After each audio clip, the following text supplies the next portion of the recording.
रहेगा। चलिए अब बच्चों, पिछली क्लास में जो हम बातें कर रहे थे एक बार हम उसी की बात करते हैं। पिछली क्लास में हमने दो टर्म इंट्रोड्यूस किए थे, एसिमेट्रिक एंड डिसिमेट्रिक। तो एसिमेट्रिक में हमने क्या बोला था, अगर किसी कंपाउंड में किसी भी टाइप की एलिमेंट ऑफ सिमेट्री नहीं हो, अगर कोई भी एलिमेंट ऑफ सिमेट्री नहीं है,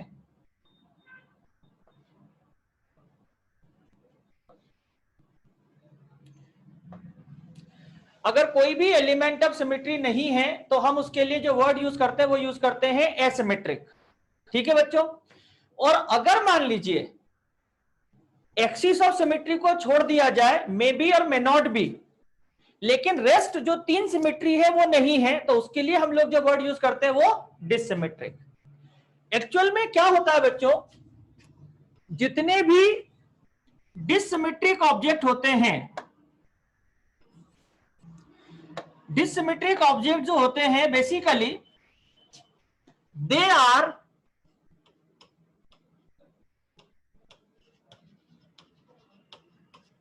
डिसिमेट्रिक मॉलिक्यूल आर कायरल। और दूसरी बात,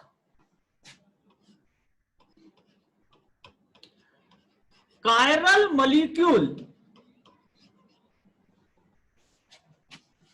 are optically active. Chiral molecule are optically active. इसका मतलब यह हुआ कि अगर मैं आपसे बोलता हूं कि मेरे पास में एक कंपाउंड है जिसमें कायरल एटम है, कायरल एटम और मॉलिक्यूल की कायरलिटी, जैसा कि हम शायद पिछले दो लेक्चर में भी बातें कर चुके हैं, दोनों कुछ अलग हैं। सर कभी कभी सेम भी हो सकता है, बिल्कुल हो सकता है, लेकिन दोनों कंसेप्ट अलग हैं। तो अगर मैं बोलूं कि मुझे यह देखना है कि कौन सा कंपाउंड ऑप्टिकली एक्टिव होगा, तो हमें क्या करना होगा बच्चों, हमें डिसिमेट्री चेक करना होगी। सर मैं एसिमेट्री चेक करूं तो बिल्कुल कर सकते हो, क्योंकि एसिमेट्रिक जो मॉलिक्यूल्स होते हैं वो डिसिमेट्रिक भी होते हैं। लेकिन सबसे इंपॉर्टेंट बात, जब मैं आपको क्वेश्चन दूंगा कि you have to find out, अगर मैं आपसे बोलता हूं, आवाज आप लोगों को आ रही है बच्चों?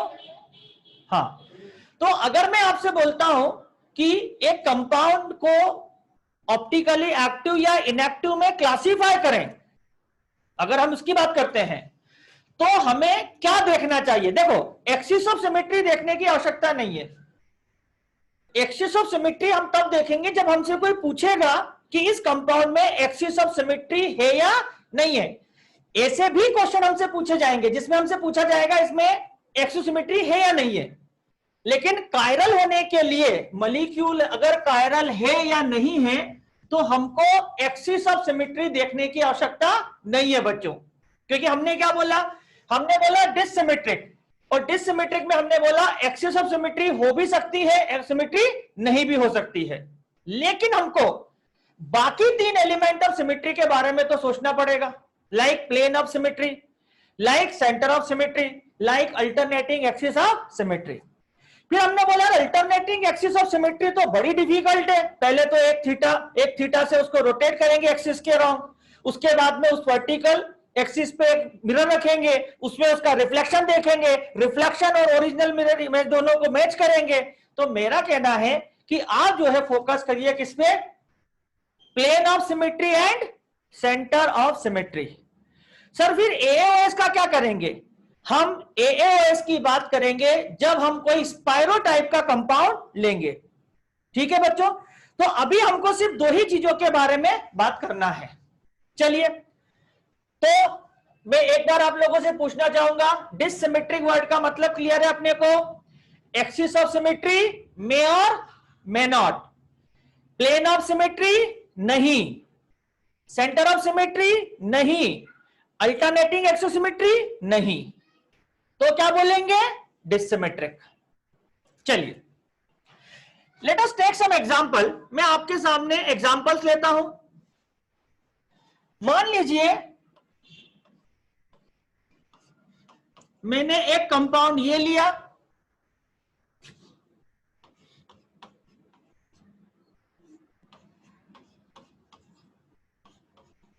मैंने एक कंपाउंड ये लिया,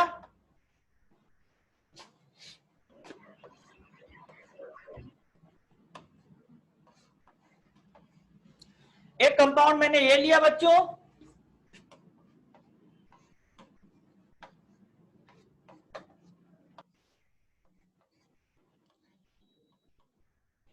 सबसे पहले हमको क्या करना है, ये पता करना है कि ये जो चार कंपाउंड मैंने बोर्ड पे दिए हैं, क्या ये चारों, या वन बाय वन बात करते हैं, क्या ये कायरल मॉलिक्यूल हैं। हमको क्या फाइंड आउट करना है, क्या ये कायरल मॉलिक्यूल हैं या नहीं है। तो चलिए पहले से स्टार्ट करते हैं। क्या पहला मॉलिक्यूल कायरल है, क्या पहला मॉलिक्यूल कायरल है। चलिए देखिए पहले वाले मॉलिक्यूल में this atom is a chiral atom,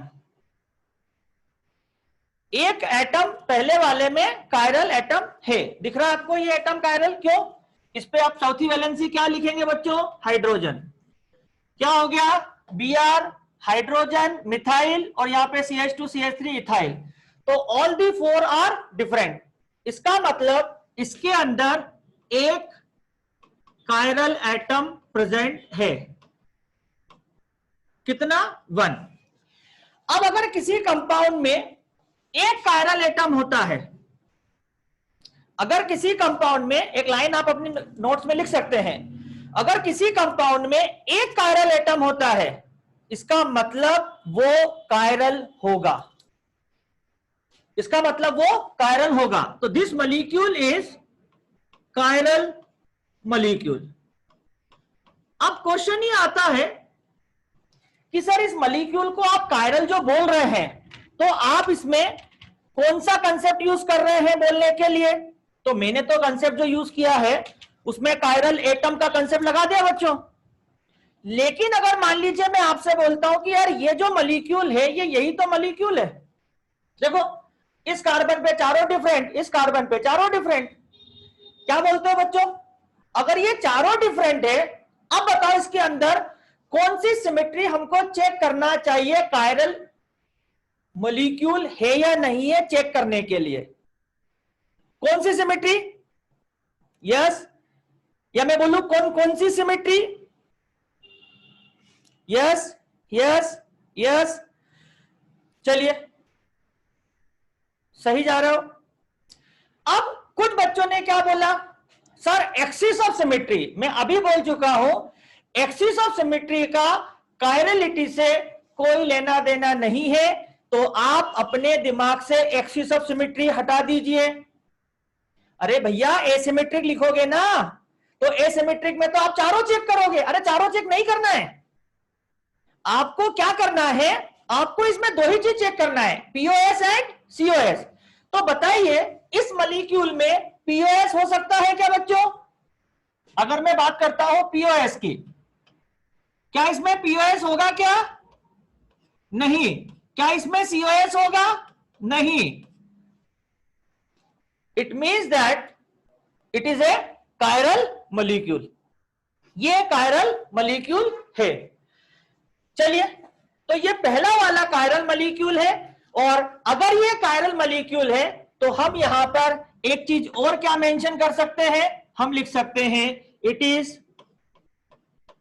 optically active. क्या लिख सकते हैं, इट इज ऑप्टिकली एक्टिव। ठीक है बच्चों। चलिए अब हम लोग आते हैं नेक्स्ट, सेकंड वाले पे आते हैं, या सेकंड इधर है, इसकी बात कर लेते हैं। इसमें देखिए इसमें क्या है बच्चों, पहले तो अपन बात करते हैं कि जो सल्फर है हमारा वो sp3 हाइब्रिडाइज है।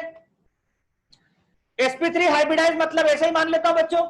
अब देखिए सल्फर में क्या क्या प्रेजेंट है, एक मिथाइल, एक डबल बॉन्ड हो, एक OH, एक लोन पेयर। ये जो दिख रहे हैं आपको ये 4, क्या बोलते हो? चारों डिफरेंट है बच्चों। अब अगर मान लो ये चारों डिफरेंट है तो इस सल्फर को मैं क्या बोल सकता हूं? तो यहां पर जो सल्फर एटम है, that sulphur atom is a chiral atom. Sulphur atom जो है वो कायरल एटम है। सर यहां पे आप CH3 की बात नहीं कर रहे हो? अरे बच्चों मैंने पिछली क्लास में बता दिया था, CH3 CH2 जहां भी लिखा वहां पे अपने को टाइम वेस्ट नहीं करना है, वो कायरल नहीं होते हैं। यहां भी मैंने इसीलिए CH2 CH3 इनकी बात नहीं की है। हम बार बार उस पर अगर मान ले जाएंगे ना तो हमारा टाइम ही खराब करेगा, हम पहले क्लियर कर चुके हैं ये बातें। हाँ, अब अगर मान लीजिए इसमें एक एटम कायरल है तो क्या बोलूंगा मैं? Chiral molecule.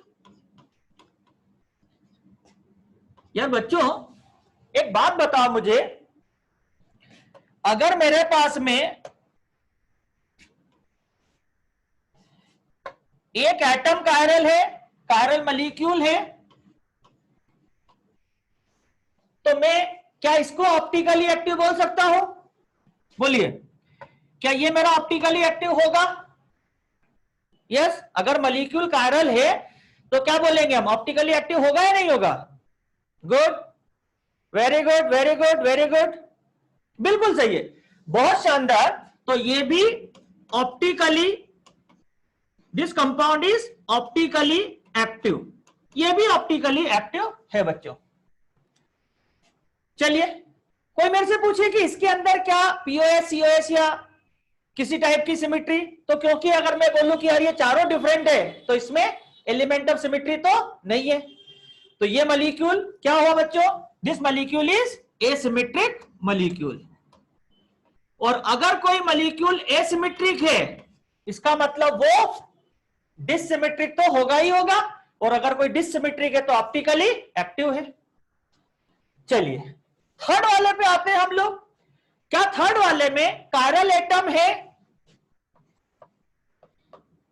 Chiral atom third वाले में है या नहीं है? जवाब दीजिए।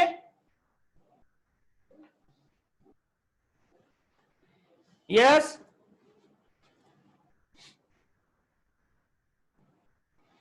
गुड। देखिए आप में से कुछ लोग थोड़ा सा गलत जा रहे हैं। क्या आपको लगता है कि ये वाला जो एटम है, देखो यहां क्या है CH3, आपको पता है एमी का मतलब क्या होता है बच्चों? एमी CH3 का शॉर्ट नोटेशन है। अगर एमी CH3 का शॉर्ट नोटेशन है तो इस कार्बन पे एक CH3 एक CH3, अरे अगर दो आइडेंटिकल हो तो वो कभी भी कायरल एटम नहीं होता है, तो इसमें कायरल एटम नहीं है, इसमें कायरल एटम नहीं है। अब देखिए ये जो दो कार्बन है हमारे पास, दे आर sp2 हाइब्रिडाइज, और क्योंकि ये sp2 हाइब्रिडाइज है इसलिए ये प्लेनर है। अब यहां पर हम देखते हैं एक CH3 पे 3 हाइड्रोजन अगर मान लो लगे हैं या 2 हाइड्रोजन लगे हैं तो POS हमेशा होगा। अगर 2 हाइड्रोजन या 3 हाइड्रोजन है तो उस कार्बन के अक्रॉस, उस एटम के अक्रॉस POS हमेशा होगा बच्चों। ये कुछ पॉइंट है जो आप लोगों को अपने पास में लिख लेना है ताकि जब भी आप क्वेश्चन सॉल्व करें ना तो आपको ये चीजें बहुत आसान हो जाएगी। तो आप बताओ, यहां पर चेक करने की जरूरत नहीं, यहां चेक करने की जरूरत नहीं है। यहां अगर आप आते हो तो 2 मिथाइल आइडेंटिकल है, यहां पर आपको एलिमेंट ऑफ सिमेट्री चेक करने की आवश्यकता नहीं है। These are sp2 hybridise, sp2 hybridise are planar, planar का मतलब उनके अंदर POS हो जाता है। अब बताइए अगर ये सब चीजें सेटिस्फाई होती है यहां पर, अरे तो फिर तो क्लियर है कि this molecule is achiral molecule. ये अकायरल है और ये optically, it is optically inactive, ये ऑप्टिकली इनएक्टिव होगा बच्चों। तो थर्ड एग्जांपल जो है हमारा मॉलिक्यूल अकायरल है, ऑप्टिकली इनएक्टिव मॉलिक्यूल है। ठीक है बच्चों, चलिए अब आते हैं हम इसके बाद में फोर्थ वाले पे। फोर्थ वाले में सबसे पहले नाइट्रोजन की बात करें तो नाइट्रोजन sp3 हाइब्रिडाइज, क्या नाइट्रोजन से जुड़े हुए चारों डिफरेंट है? हाँ यार, एक तो डी है, एक एच है। डी और H because they are isotopes, तो वो एक दूसरे से अलग ही होते हैं बच्चों। तो एक डी है, एक एच है, मतलब वो आइसोटोप्स है। एक एमी है, वो भी अलग है, एक लोन पेयर है। तो मैं इसके जैसा अज्यूम कर सकता हूं, ये जो दिख रहा है इसके जैसा अज्यूम कर सकता हूं, बिल्कुल कर सकता हूं। तो अब बताओ, इसके अंदर नाइट्रोजन एटम जो होगा, नाइट्रोजन एटम कायरल होगा। क्या होगा बच्चों इसमें? नाइट्रोजन एटम जो होगा वो कायरल होगा। और अगर एक एटम कायरल है तो मॉलिक्यूल कायरल होता है, मॉलिक्यूल कायरल होता है। अब मेरा एक छोटा सा आपसे कंसेप्ट पे बात करने की इच्छा हो रही है कि ये एन वाला मॉलिक्यूल तो कायरल है, क्या ये ऑप्टिकली एक्टिव है? क्या ये ऑप्टिकली एक्टिव है? तो आपका जवाब है कि ये ऑप्टिकली एक्टिव होगा। बहुत सारे लोग एक्टिव बोल रहे हैं, कुछ लोग नहीं भी बोल रहे हैं। तो बच्चों, मैं अब आपको एक लाइन यहां पर बोलने वाला हूं, उस लाइन पे आप ध्यान देना। क्या लाइन है समझिएगा। अगर हमारे पास में if we are having, if we are having a molecule with single chiral atom, single chiral atom, molecule with single chiral atom, except nitrogen and carb anion,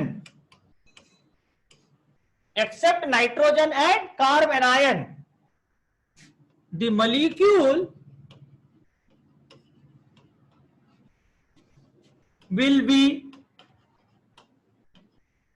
optically, आप लिखते जाए साथ साथ, बहुत अच्छा होगा, will be optically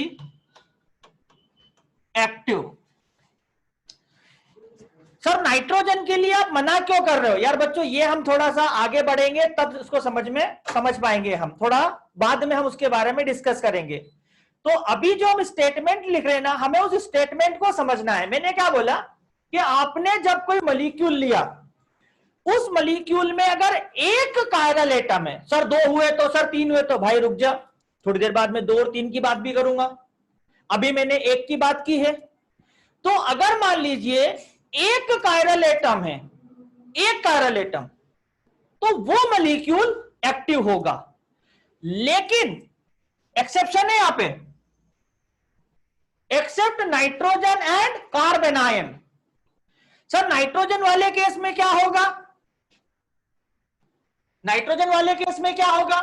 नाइट्रोजन वाले case में एक्टिव होगा या इनएक्टिव होगा, ये हम अभी डिक्लेयर नहीं करेंगे, ये हम आगे बात करेंगे।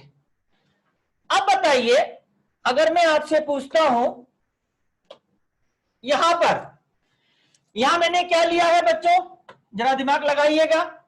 यहां पर मैंने बोला एक कायरल कार्बन एक्टिव, एक कायरल सल्फर एक्टिव। ये हम क्या बोल रहे हैं यहां पे? कायरल एटम ही नहीं है, तो इनएक्टिव। नाइट्रोजन के केस में कायरल तो है, लेकिन फिर भी ये इनएक्टिव हैं। सर समझ में नहीं आया, नाइट्रोजन वाला क्यों इनएक्टिव है? तो मैंने आपको वैसे भी नहीं समझाया कि नाइट्रोजन वाला क्यों इनएक्टिव है। मैंने तो आपको सिर्फ बोला है कि अगर कहीं पर नाइट्रोजन एटम आ जाए, अगर कहीं पर नाइट्रोजन एटम आ जाए, तो आप क्या करेंगे? उसके बारे में डायरेक्टली एक्टिव नहीं बोलेंगे।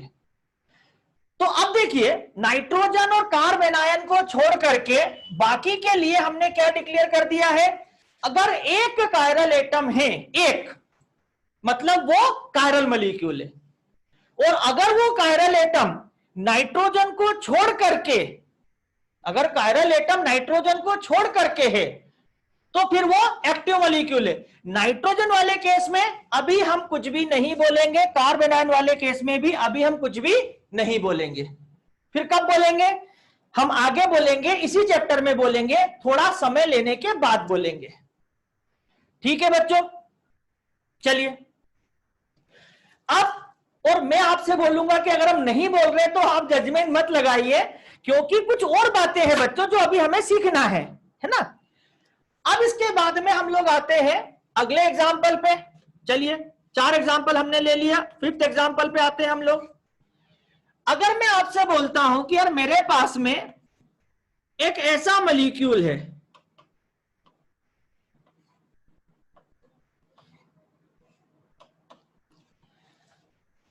और मेरे पास में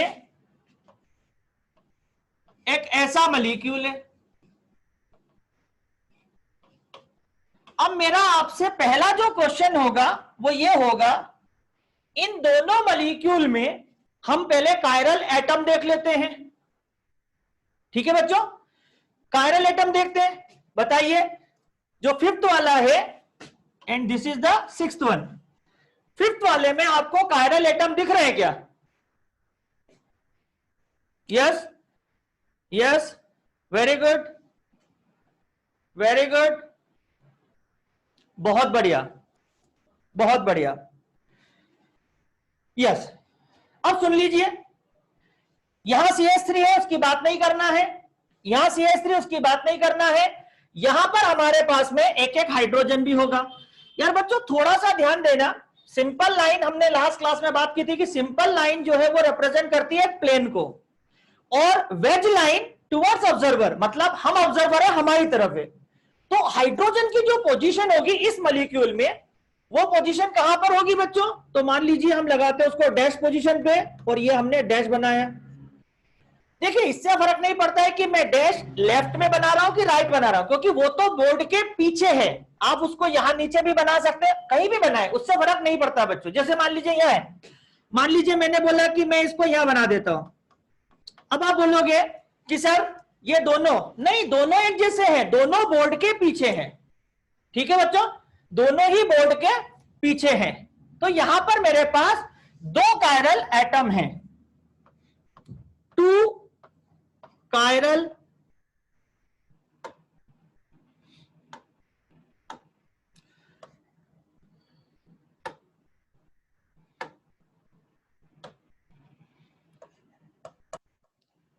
कायरल एटम्स। अब मेरा क्वेश्चन है, इस मॉलिक्यूल में प्लेन ऑफ सिमेट्री होगी या नहीं होगी? इसमें प्लेन ऑफ सिमेट्री होगी या नहीं होगी? Yes, very good, very good. चलिए, मुश्किल से 2-4 बच्चे हैं जो गलती कर रहे हैं, बाकी तो मैक्सिमम जो है वो सही जा रहे हैं। सोचिए, इस मॉलिक्यूल में प्लेन ऑफ सिमेट्री की अगर हम बात करते हैं, तो वो प्लेन ऑफ सिमेट्री की बात हम कहां पर करेंगे? एक एग्जांपल लेते हैं हम लोग, इसको थोड़ा सा आगे बढ़ाते हैं, तो एक मॉडल के थ्रू आगे बढ़ाते हैं। मेरे पास में 2 कार्बन एटम है, इन 2 कार्बन एटम पर मैं क्या लगा रहा हूं? 2 तो मिथाइल लगा रहा हूं, 2 हाइड्रोजन लगा रहा हूं, है ना, और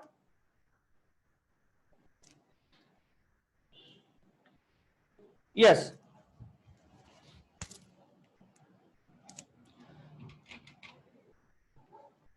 चलिए अगर हम मान लेते हैं कि यहां पर जो H है वो व्हाइट से रिप्रेजेंट हो रहा है बच्चों, कलर थोड़ा सा देखना पड़ेगा, और ग्रीन जो है वो मिथाइल को रिप्रेजेंट कर रहे हैं।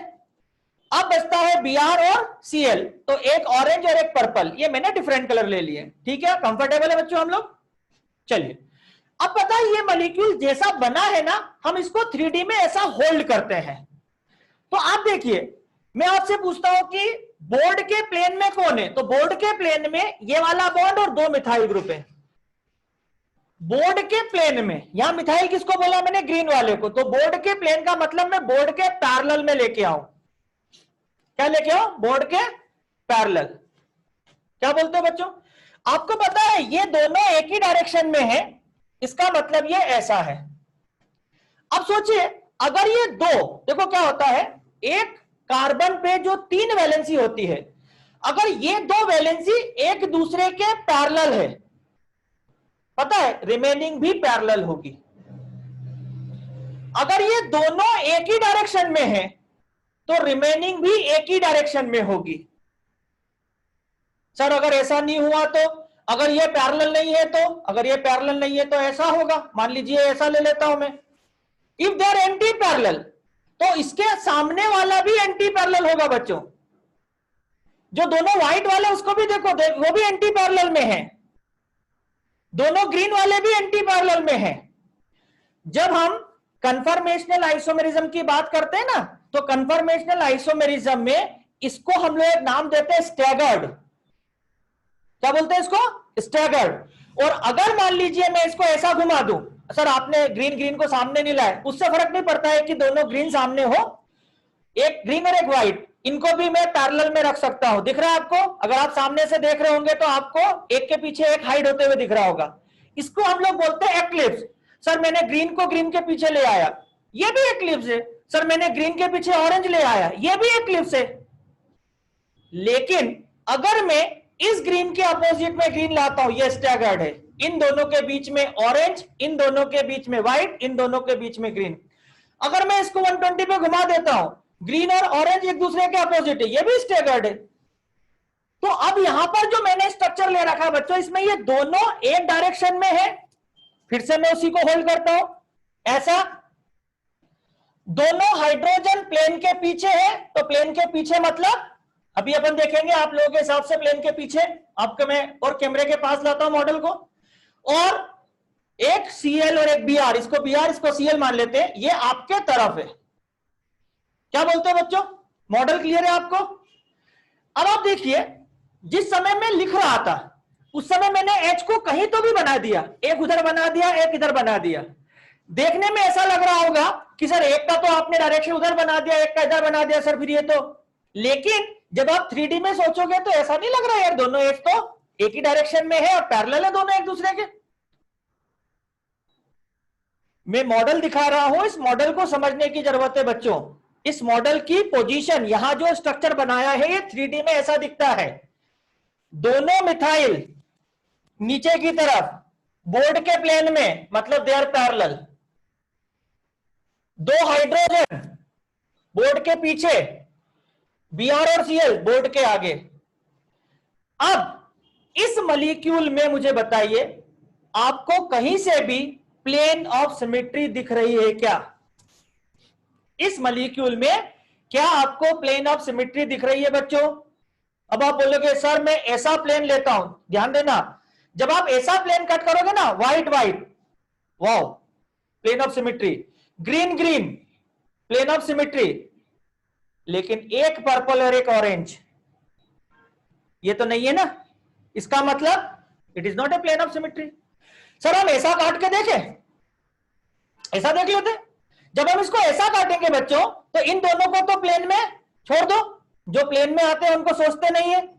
अब क्या बच रहा है, इधर व्हाइट इधर ग्रीन। क्या बोलोगे, इधर व्हाइट इधर ग्रीन प्लेन ऑफ सिमेट्री है क्या? ये तो सिमेट्री नहीं है बच्चों। अगर ये दोनों अलग है तो सिमेट्री नहीं है। इस मॉलिक्यूल में प्लेन ऑफ सिमेट्री नहीं है। अब मैं आपसे यहां पे एक छोटी सी बात और करना चाहूंगा। क्या आपको पता है कि यह कन्फर्मेशनल आइसोमेरिज्म है? बिल्कुल। अगर यह कन्फर्मेशनल आइसोमेरिज्म है तो मैं इसको घुमा भी तो सकता हूं। हां बिल्कुल घुमा सकते हैं। पता है आपको, कन्फर्मेशनल आइसोमेरिज्म को जब आप घुमाते हैं ना बच्चों, तो आप किसी भी, अगर एक अरेंजमेंट, क्योंकि ये जब मैं घुमाऊंगा तो बहुत सारे अरेंजमेंट होंगे, ये अलग हो गया, ये अलग हो गया, ये अलग हो गया, ये अलग हो गया, ये अलग हो गया, ये बहुत सारे अरेंजमेंट होंगे। अगर किसी एक भी अरेंजमेंट में प्लेन ऑफ सिमेट्री हो तो हम उसको प्लेन ऑफ सिमेट्री काउंट करते हैं।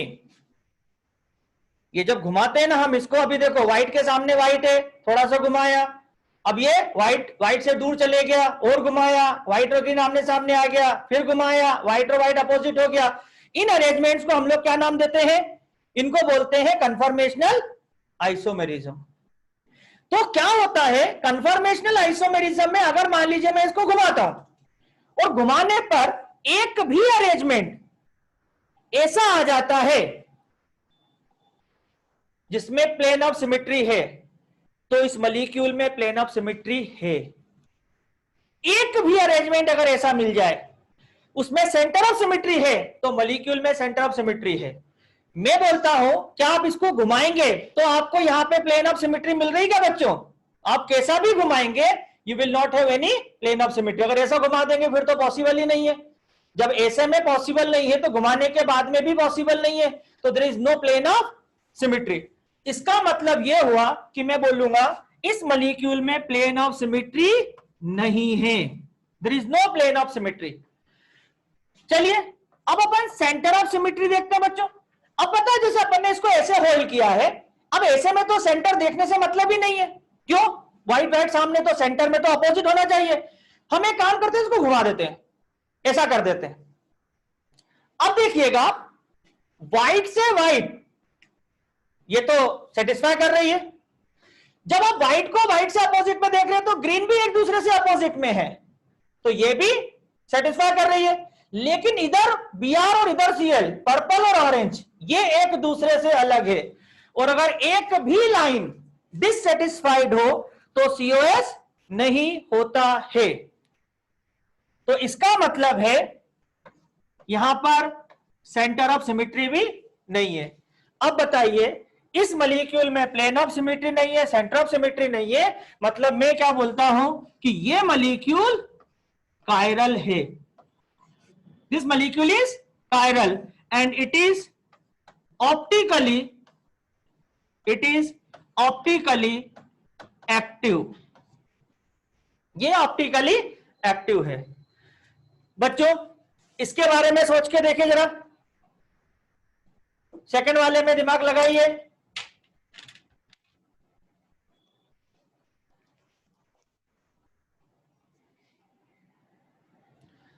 सेकंड वाले में क्या आंसर आ रहा है सोचिएगा, फिर जवाब दीजिएगा।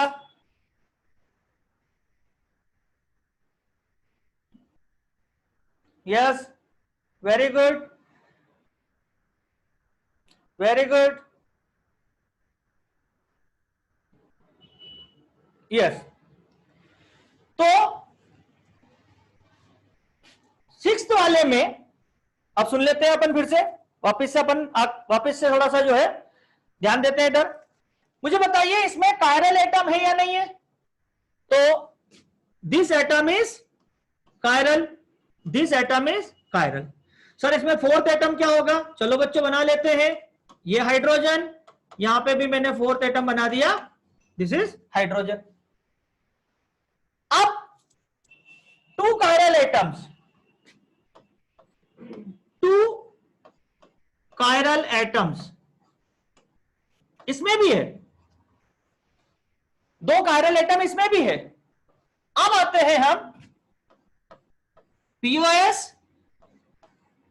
COS पे। बोलिए अगर मैं इसको, देखिए अभी क्या दिख रहा है, दोनों मिथाइल, ग्रीन वाले मिथाइल थे नीचे की तरफ प्लेन में, दोनों Cl आपके तरफ, दोनों हाइड्रोजन बिहाइंड द प्लेन। और अभी मैंने क्या बोला था, अगर एक पैरेलल है तो बाकी पेयर भी पैरेलल होंगे, अगर एक पैरेलल है तो बाकी भी पैरेलल होंगे। अब बच्चों ये मॉलिक्यूल आपके सामने में ले रहा हूं, मेरा क्वेश्चन है इस मॉलिक्यूल में POS है या नहीं है? प्लेन ऑफ सिमेट्री होगी या नहीं होगी? यहां से प्लेन काटते हैं, ग्रीन ग्रीन सामने, ऑरेंज ऑरेंज सामने, व्हाइट व्हाइट सामने, यस है ना इसके अंदर? बिल्कुल सही। अब इसके अंदर पीओएस है। यस। मेरा अगला क्वेश्चन है, इसके अंदर सीओएस है या नहीं है? इसमें सीओएस होगा या नहीं होगा? अब आपको सीओएस देखने के लिए देखिए, अभी जो बना हुआ, पहली बात तो अभी जो मैंने हाथ में जो मॉडल लिया है, ये स्टैगर्ड है या एक्लिप्स्ड है?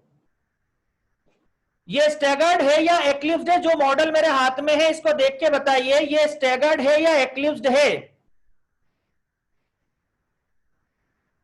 अगर पैरेलल बॉन्ड्स होते हैं then it is known as एक्लिप्स्ड।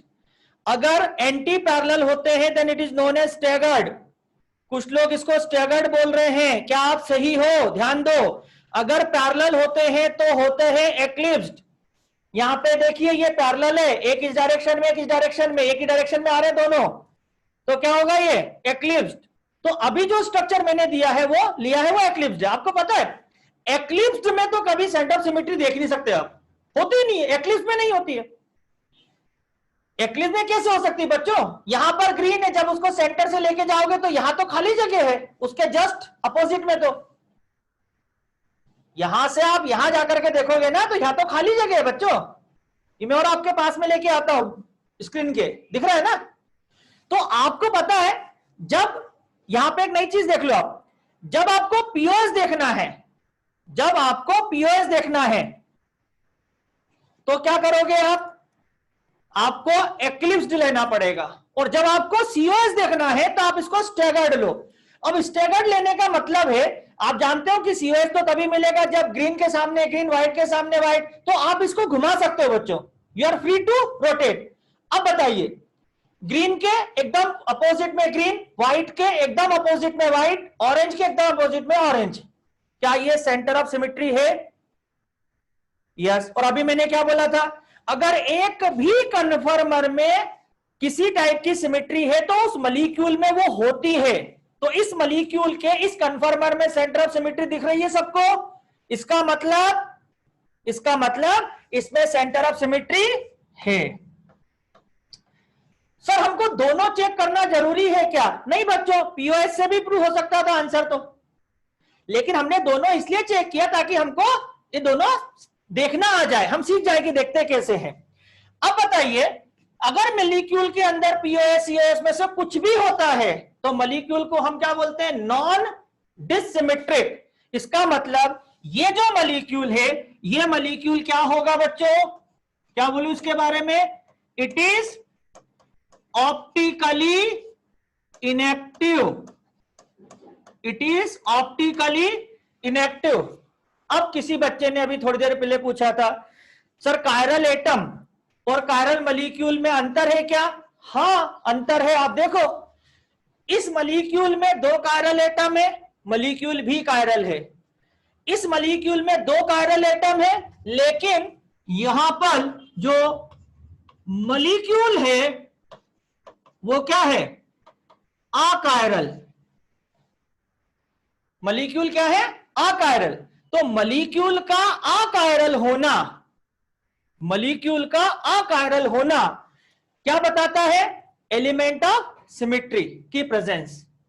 और एटम का अकायरल होना यह बताता है कि उसकी चारों वैलेंसीज या उस एटम के अक्रॉस सिमेट्री है या नहीं है।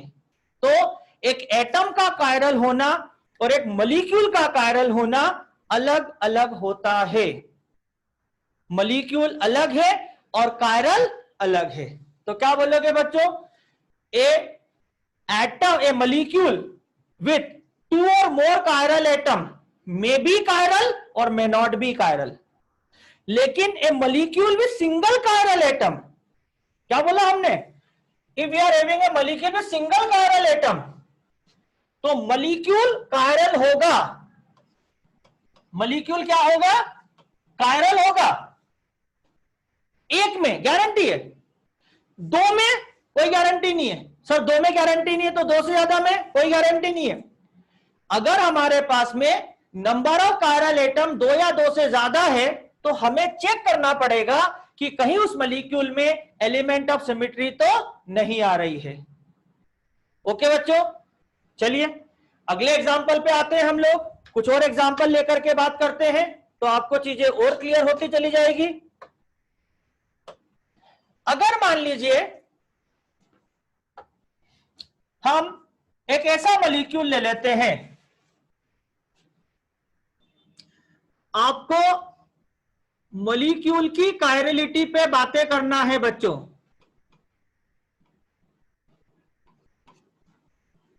आपका जवाब चाहिए मुझे। ये जो मॉलिक्यूल मैं आपके सामने ड्रॉ कर रहा हूं, whether the molecule is chiral और अकायरल।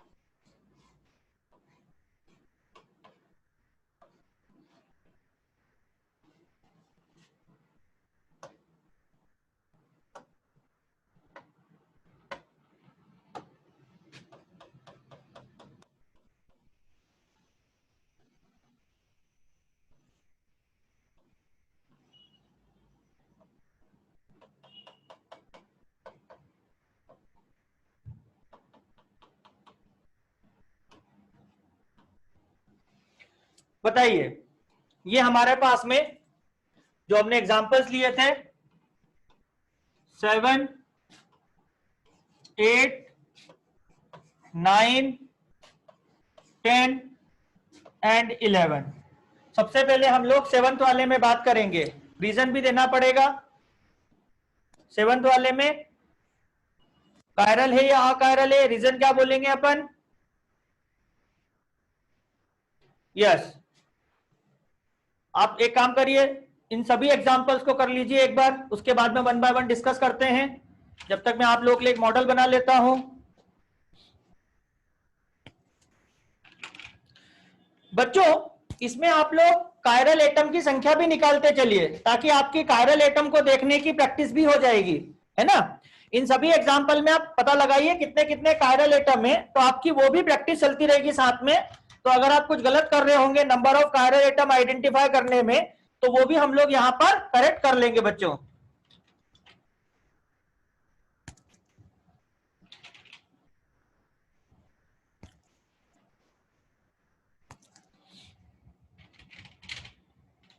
कुछ लोग बैठे बैठे सिर्फ देख रहे हैं, वो मतलब कॉपी पेन नहीं यूज कर रहे। कॉपी पेन यूज नहीं करेंगे तो चीजें क्लियर नहीं होगी।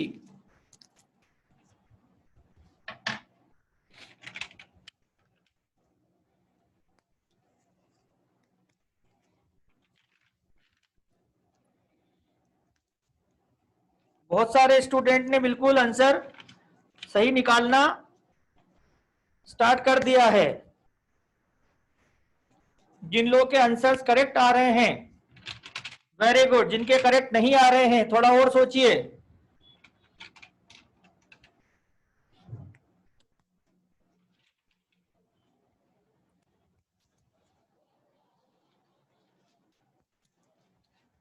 चलिए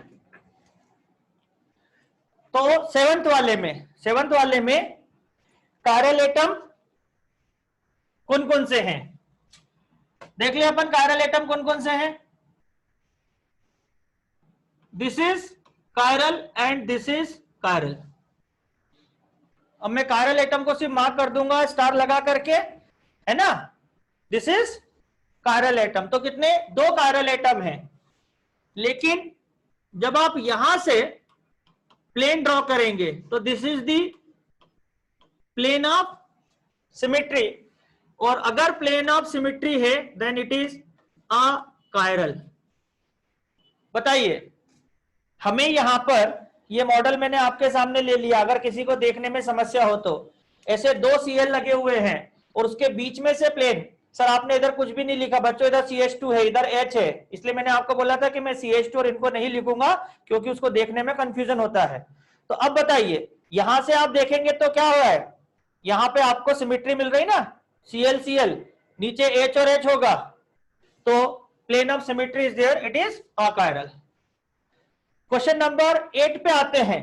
अब जो क्वेश्चन नंबर 8 है हमारा, उसमें 5 मेंबर्ड रिंग है और 5 मेंबर्ड रिंग में जिस पोजीशन पे हमने Cl को लगाया है वो पोजीशन 1 एंड 3 है। क्या इसके अंदर कायरल एटम बोल सकते हैं बच्चों? ये भी कायरल, ये भी कायरल।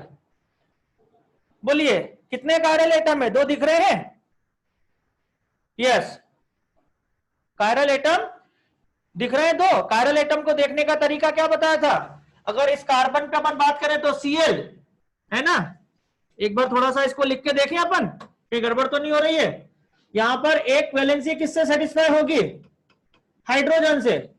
अब बताइए इधर कौन है? Cl, H, दोनों डिफरेंट है। CH2 CH2, सर ये तो सेम है। अगर ये दोनों सेम है बच्चों तो हमको क्या करना पड़ेगा? और आगे बढ़ना पड़ेगा। इधर आगे आएंगे तो CHCl, इधर आगे आएंगे तो CH2, हो गया डिफरेंट। इसका मतलब ये कायरल है। सिमिलरली यहां पे बात करेंगे, 4th वैलेंसी हाइड्रोजन, एक Cl एक H, इधर CH2, यहां पर CH2, लेकिन जब इसके आगे जाएंगे तो CHCl और यहां देखेंगे तो CH2, तो ये भी दोनों डिफरेंट है। इसका मतलब 2 कायरल एटम है।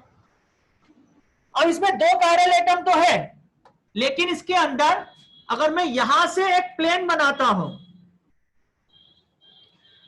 तो this is plane of symmetry. अगर मैं ये मॉलिक्यूल ऐसे होल्ड करता हूं, अगर मैं यहां से प्लेन बनाता हूं इस वाले कार्बन से, जिन दोनों पे Cl है उससे नहीं बोल रहा बच्चों, उसके बीच वाले से, तो ये प्लेन या सामने बॉन्ड से कटेगा और दोनों आइडेंटिकल 2 हाफ में डिवाइड हो जाएंगे। इसका मतलब ये हुआ कि this atom is, this molecule is achiral. अब मुझे लगता है आप लोगों के दिमाग से जो डाउट है वो खत्म हो गया होगा। कायरल एटम होना और कायरल मॉलिक्यूल होना एकदम अलग बात है ना? एटम अलग चीज है और मॉलिक्यूल अलग चीज है। भाई 2 कायरल एटम है पर मॉलिक्यूल तो अकायरल है ना, 2 कायरल एटम है पर मॉलिक्यूल तो अकायरल है ना। तो मॉलिक्यूल का कायरल होना उसकी सिमेट्री और एटम का कायरल होना उस एटम की सिमेट्री है बच्चों। चलिए, किसी ने पूछा सर इसमें COS नहीं देख रहे हैं अपन। देखिए आप COS की बात भी कर सकते हैं, POS की भी कर सकते हैं। पहली बात तो कल मैंने आपको लिखवाया था कि अगर मेरे पास रिंग 3 मेंबर्ड, 5 मेंबर्ड, 7 मेंबर्ड है तो COS देखना ही नहीं चाहिए। क्लियर है? तो यहां पे तो COS देख नहीं सकते थे, यहां पर COS देखते तो मतलब ही नहीं बच्चों, क्योंकि Cl दोनों एक ही तरफ लगे हुए हैं, सिमेट्री में तो अपोजिट में होना चाहिए, इसलिए हम COS की बात नहीं कर रहे हैं। देखिए हमने जितना सीखा सब एक जगह अप्लाई नहीं करना है हमको, जो आवश्यकता है वो अप्लाई करना है हमको। तो in this molecule you are having plane of symmetry, 2 chiral atoms are there, POS है इसलिए वो अकायरल है। POS कैसे मालूम पड़ा? Cl दोनों प्लेन के बाहर है तो सिमेट्री सेट हो जाएगी। 9th वाले पे आते हैं बच्चों। अगेन 9th वाले में कायरल एटम, ये भी कायरल है, ये भी कायरल है।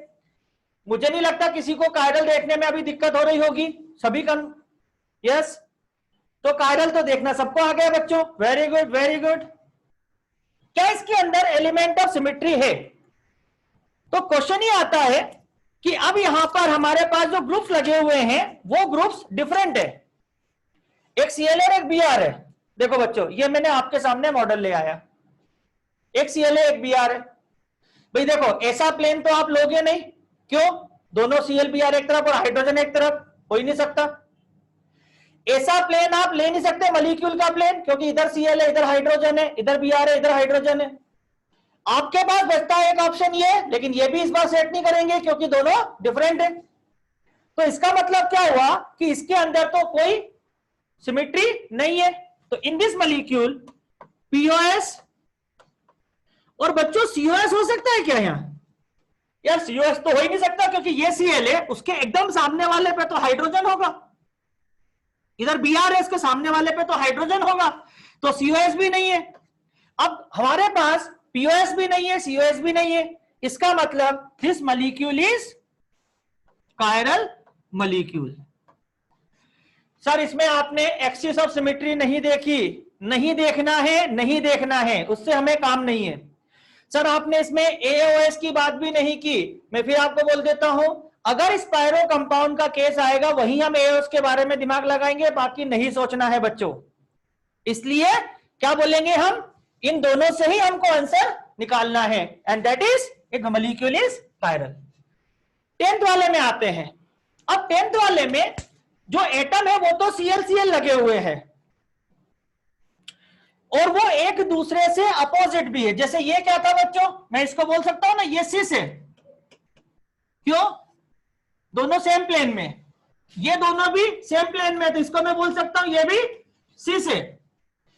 यहां पर भी जो हाइड्रोजन एटम है वो सेम प्लेन में है, तो इसको भी क्या बोलूंगा मैं, सिस है। लेकिन इसके लिए मैं क्या बोलूंगा, इट इज ए ट्रांस। एक सीएल ऊपर है और एक बोर्ड के पीछे है। अब बताइए इन दोनों के लिए हम क्या सोचते हैं, chiral atom, this is chiral atom, ये कायरल एटम है। What about the plane of symmetry और सेंटर ऑफ सिमेट्री? क्या इसमें प्लेन ऑफ सिमेट्री हो सकती है? ये मॉलिक्यूल में आपके सामने स्क्रीन के सामने ले आता हूं, आपको देखने में आसानी हो जाएगी। ऐसा कोई प्लेन या सेंटर, दोनों ही नहीं हो सकता। ना तो प्लेन ऑफ सिमेट्री है ना ही सेंटर ऑफ सिमेट्री है। भाई प्लेन कैसे काटेंगे, इधर हाइड्रोजन है इधर क्लोरीन है, अपोज अलग अलग है, इधर नीचे क्लोरीन है इधर हाइड्रोजन होगा, नहीं बनाया मैंने, लेकिन हाइड्रोजन होगा, डिफरेंट है, तो प्लेन हो ही नहीं सकता। सेंटर, इसके अपोजिट में सीएल होना था, सेंटर भी नहीं हो सकता क्योंकि ये सीएल है तो अपोजिट में तो हाइड्रोजन है। यहाँ इधर सीएल है तो इधर ऊपर क्या आएगा, यहां पर जब लगाऊंगा तो हाइड्रोजन आएगा। तो इसका मतलब ये हुआ कि इस मॉलिक्यूल में ना तो पीओएस होगा ना ही सीओएस होगा, और अगर ये दोनों नहीं है तो मैं क्या बोलूंगा, दिस मॉलिक्यूल इज कायरल। अब बच्चों यहां क्या बोलते हो, ये कायरल, ये कायरल, और क्योंकि मिथाइल और बीआर डिफरेंट है तो प्लेन ऑफ सिमेट्री हो ही नहीं सकती। भाई दोनों एक ही प्लेन में हैं, लेकिन सिमेट्री के लिए दोनों आइडेंटिकल होना चाहिए। इसका मतलब यहां पर भी पीओएस नहीं है, सीओएस नहीं है, मॉलिक्यूल विल बी कायरल। अब बताइए this is achiral. Achiral molecule को मैं क्या बोलूंगा, इनएक्टिव, क्योंकि हमको तो एक्टिव इनएक्टिव तक जाना है ना। Achiral molecule inactive, chiral molecule active, यहां पर भी एक्टिव, यहां पर भी एक्टिव।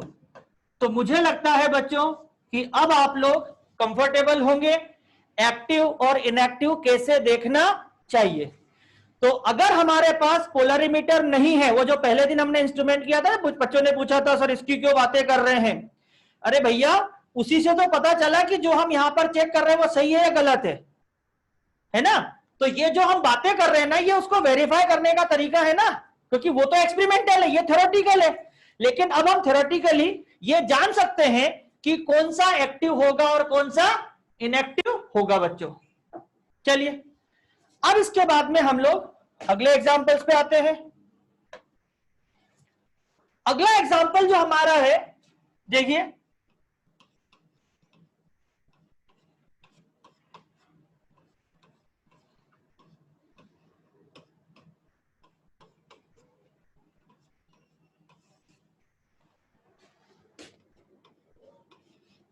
थोड़ा सा आप लोग ट्राई करके देखिए।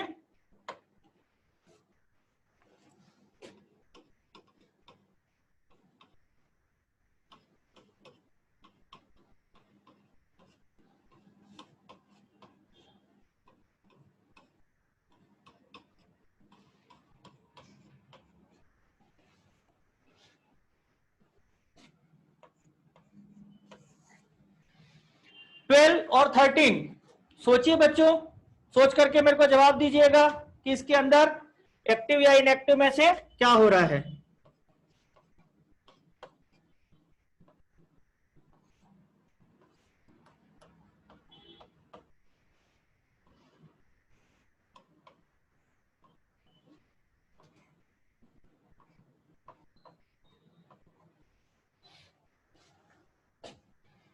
यस, इन 3 एग्जाम्पल पे पहले हम लोग बातें करेंगे, उसके बाद में हम लोग आगे आएंगे।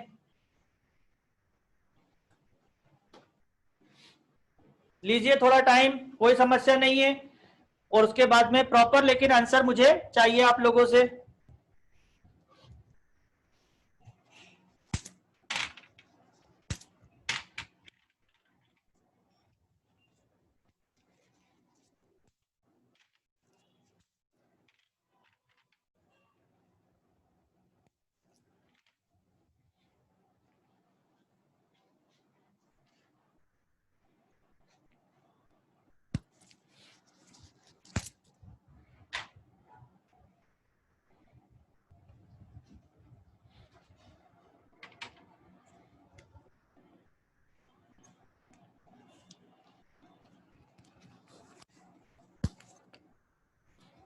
हो गया बच्चों?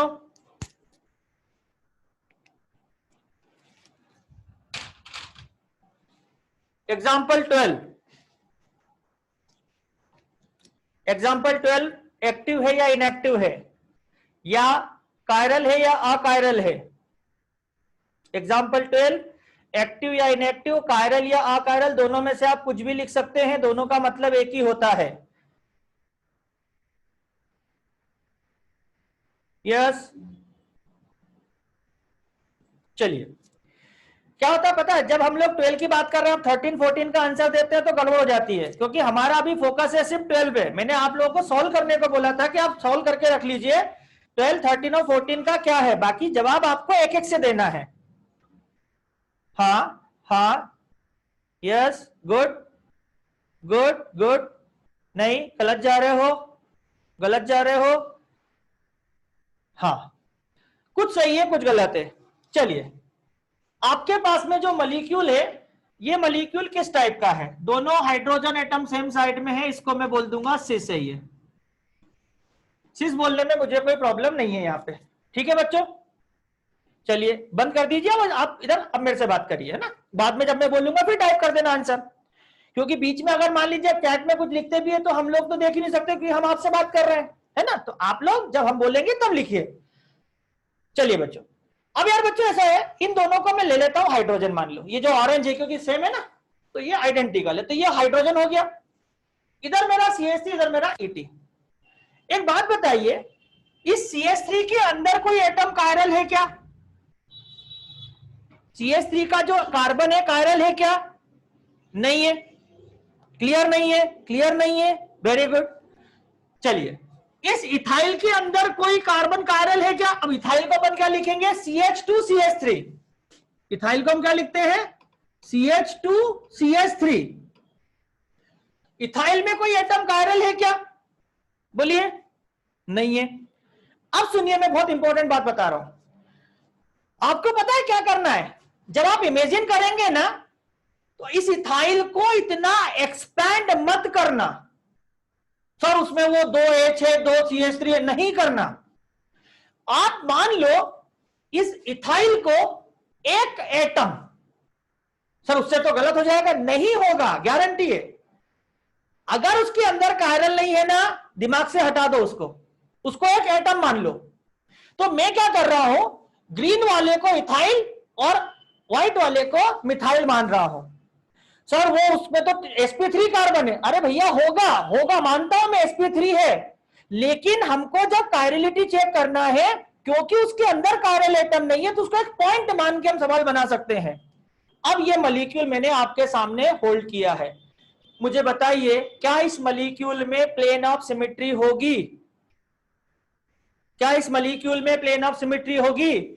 अरे सबसे इंपॉर्टेंट बात तो यह है, all the planar molecules have the plane of symmetry. जिस प्लेन में वो लाई कर रहे हो वही तो प्लेन ऑफ सिमेट्री हो गई ना।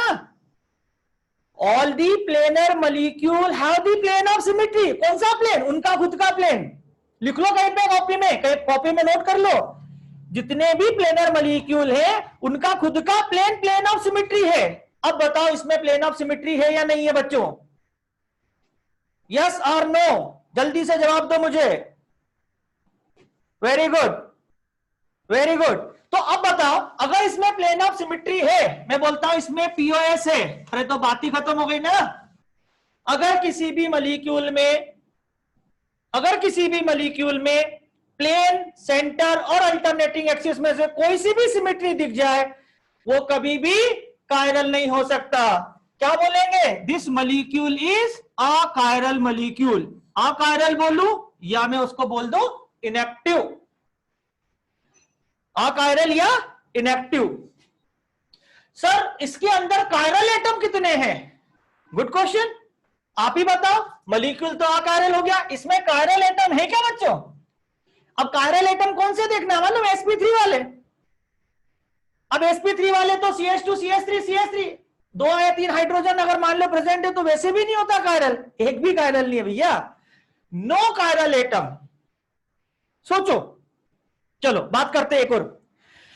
अगर मैं आपसे पूछता हूं कि मेरे पास ऐसा मॉलिक्यूल है जिसमें एक भी कायरल एटम नहीं है, क्या वो कभी कायरल भी हो सकता है? एक भी कायरल नहीं है तो क्या वो कायरल हो सकता है?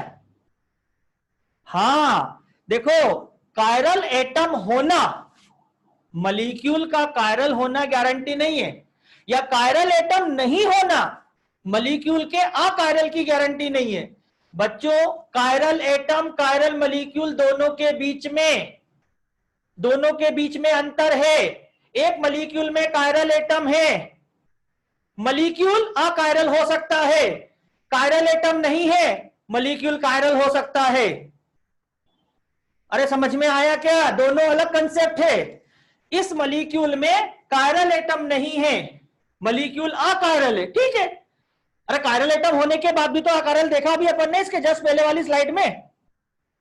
क्लियर है बच्चों? तो ये जो मॉलिक्यूल है वो क्या है? Achiral molecule. इस पे आते हैं। अब देखिए इस वाले में अगर मैं आपसे बोलता हूं कि इसमें कायरल एटम है या नहीं है,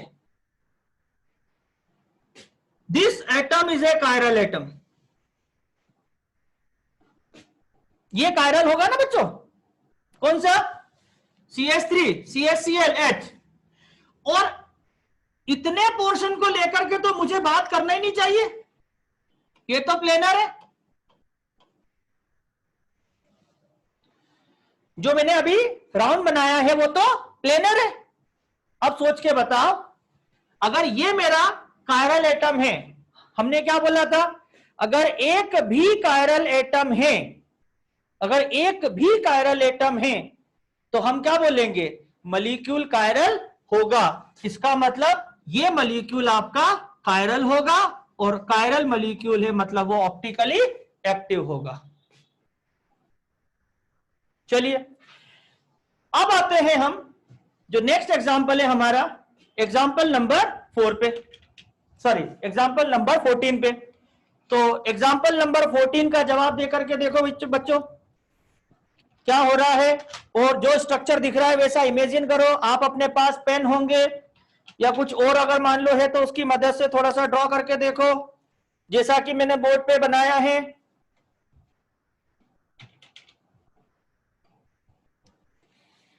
क्वेश्चन हमारा सेम है, क्या ये मॉलिक्यूल कायरल है या अकायरल है? हमको यही पता लगाना है, मॉलिक्यूल कायरल है या अकायरल है। एक्टिव या इनएक्टिव भी बोल सकते हो। पहले तो मैं आपसे पूछूंगा कि जो मैंने बोर्ड पे लिखा है अभी 14 नंबर पे, ये एक्लिप्स्ड है या स्टैगर्ड है? वेदर इट इज एक्लिप्स्ड और स्टैगर्ड। Good good. कुछ लोग गलत कर रहे हैं, काफी लोग सही कर रहे हैं। Very good. चलिए पहले तो आपको यह बता देता हूं कि यह एक्लिप्स्ड है या स्टैगर्ड है। तो बच्चों यह स्टैगर्ड है। कैसे मालूम पड़ा? देखिए यहां पर जो मैंने बोर्ड पे लिखा है अभी, अब इसमें मिस क्या कर रहा हूं मैं? तो हाइड्रोजन मिस कर रहा हूं, तो हाइड्रोजन को भी मैं लिख देता हूं यहां पे। ठीक है, ये मैंने हाइड्रोजन को भी बना दिया। कौन से दो ग्रुप प्लेन में हैं? कौन से दो ग्रुप बोर्ड के प्लेन में हैं? इस स्ट्रक्चर के कौन से दो ग्रुप बोर्ड के प्लेन में? COH। अब आप देखना, जो हॉरिजॉन्टल लाइन मैंने ड्रॉ की है एक COH ऊपर की तरफ है और एक COH नीचे की तरफ है,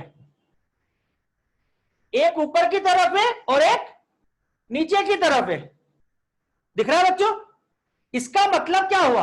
अरे इसका मतलब तो यह हुआ कि ये स्टेरॉइड है, क्योंकि ये एंटी पैरेलल हो गया ना।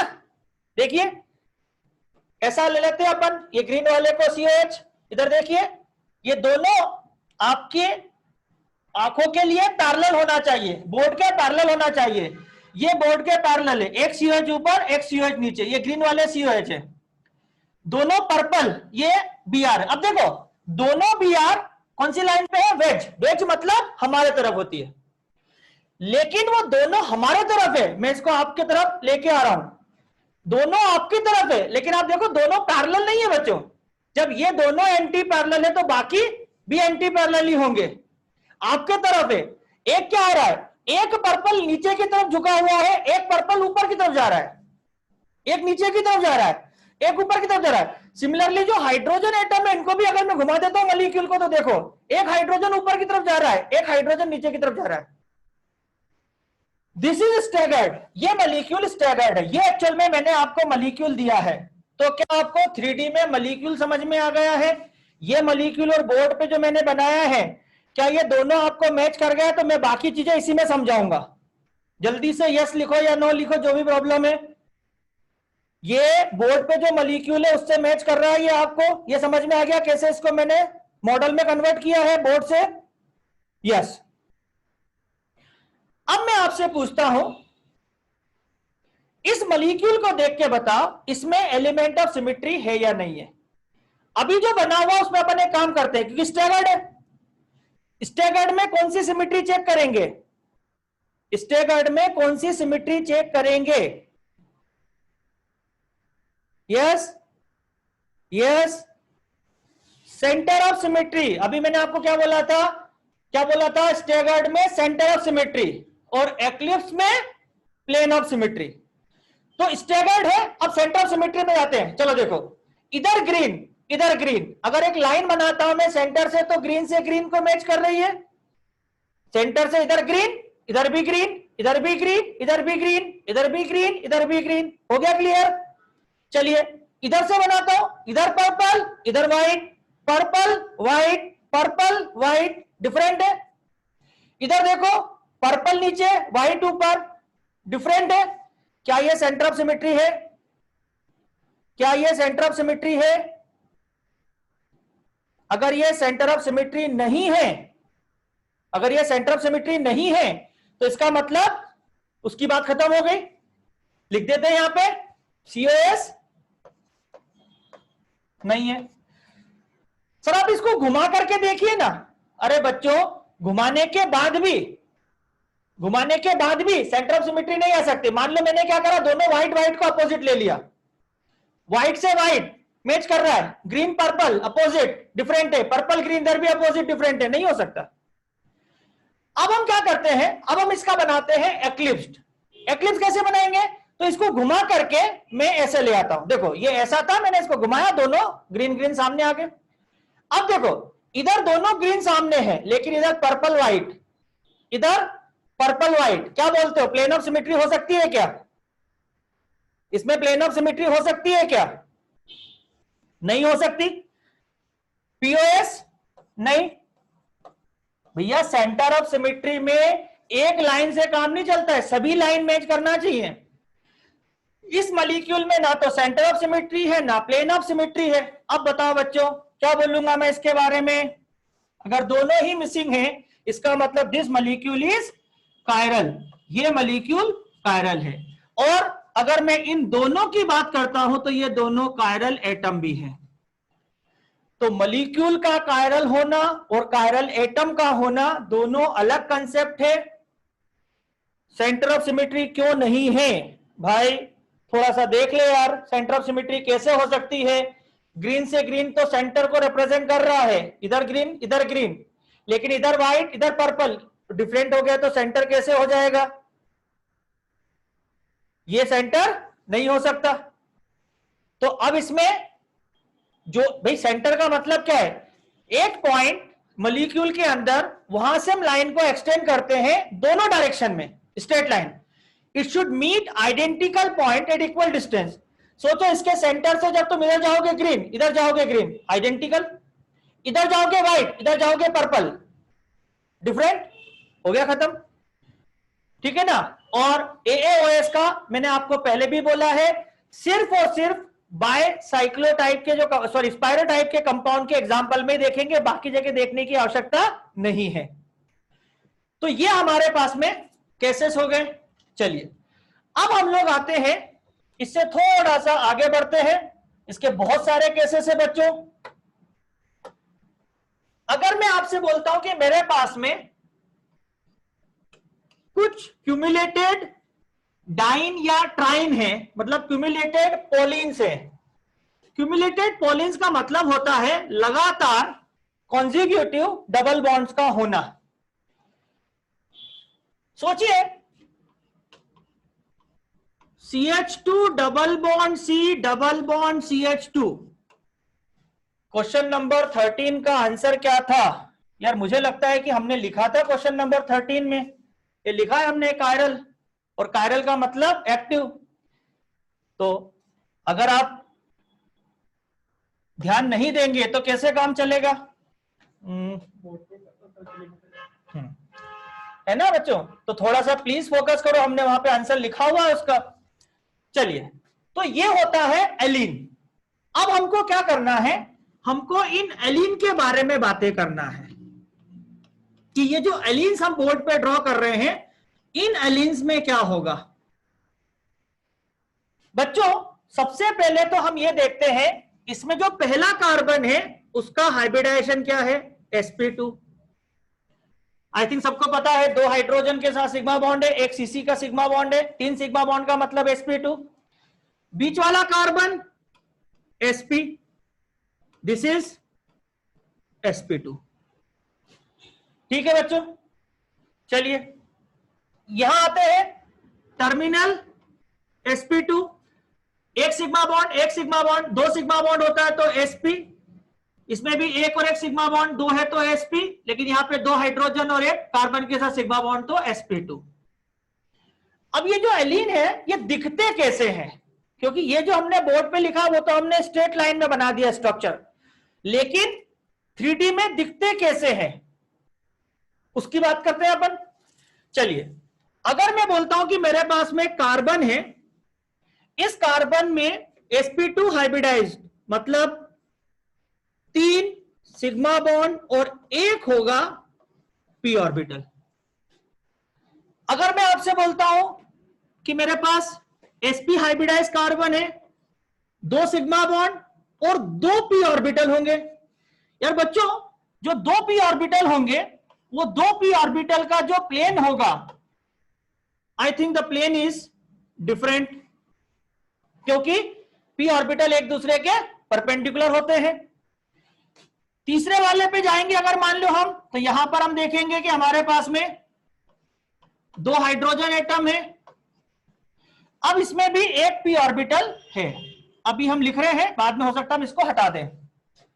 सोचिए थोड़ी देर के लिए, जब हम इनके बीच में पाई बॉन्ड बनाएंगे, पहला पाई बॉन्ड दूसरा पाई बॉन्ड, तो जब पहला पाई बॉन्ड बनेगा बच्चों, तो देखिए ये दोनों पैरेलल है। आप जानते हैं कि पाई बॉन्ड हमेशा पैरेलल के बीच में बनता है, they must be parallel to each other. तो इनके बीच में एक पाई बॉन्ड बना देंगे हम। लेकिन यहां वाला जो सेकंड पाई बॉन्ड है, यार ये तो बन नहीं सकता है, क्योंकि अगर मान लीजिए इसका प्लेन और इसका प्लेन मैच नहीं करेगा, तो they can not form A pi bond. अब अगर इसका प्लेन हमको मैच करवाना है, तो हमको क्या करना पड़ेगा? हमको इन p ऑर्बिटल का जो प्लेन है, वो प्लेन हमको डिफरेंट लेना पड़ेगा। तो अगर मान लीजिए हमने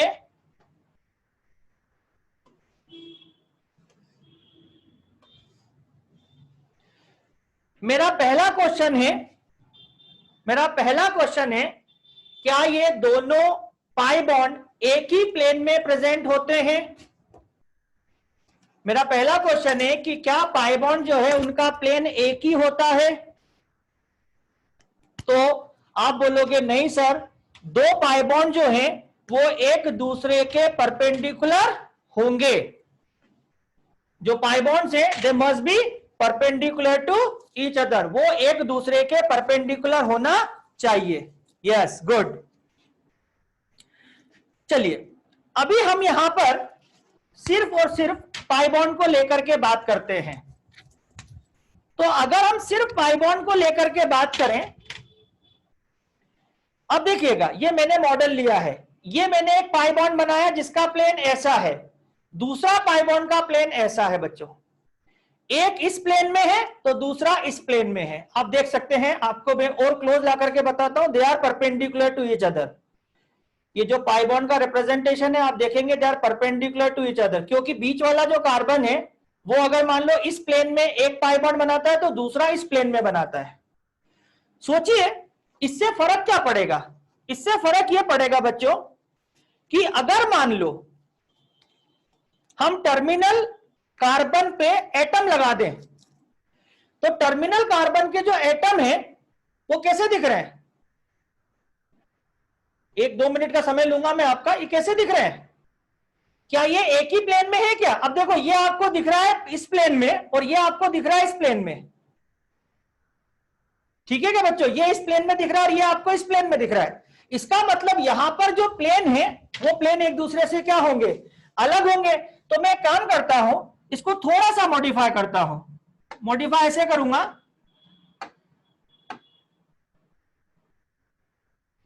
अगर मान लो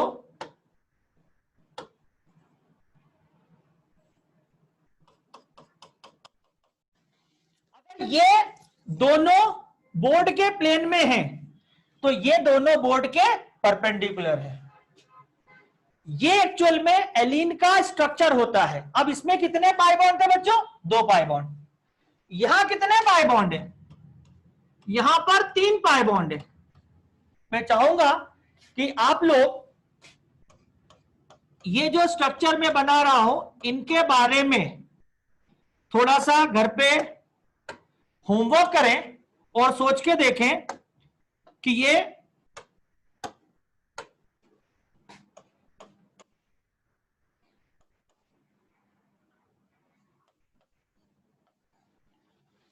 मॉलिक्यूल कैसे दिखेंगे। थोड़ा सा इन पे आप लोग वर्क करके आए। अगली क्लास में हम लोग इनको एक्सप्लेन करेंगे, ठीक है बच्चों? तो ये आप लोगों के लिए होमवर्क रहेगा, ठीक है? और यहां पर ये जो टर्मिनल हाइड्रोजन है और ये जो टर्मिनल हाइड्रोजन है they are not in same plane, they are perpendicular to each other. हाँ, जहां तक कार्बन एटम्स की बात है वो एक प्लेन में, क्योंकि स्ट्रेट लाइन में है तो एक प्लेन में आ ही जाएगा वो। ओके, तो यहां पर हम लोग कल बात करेंगे इसके बारे में, इसको कंटिन्यू करेंगे, ठीक है बच्चों? चलिए रिवाइज करिएगा, इन एग्जाम्पल पे सोचिएगा। Okay, bye.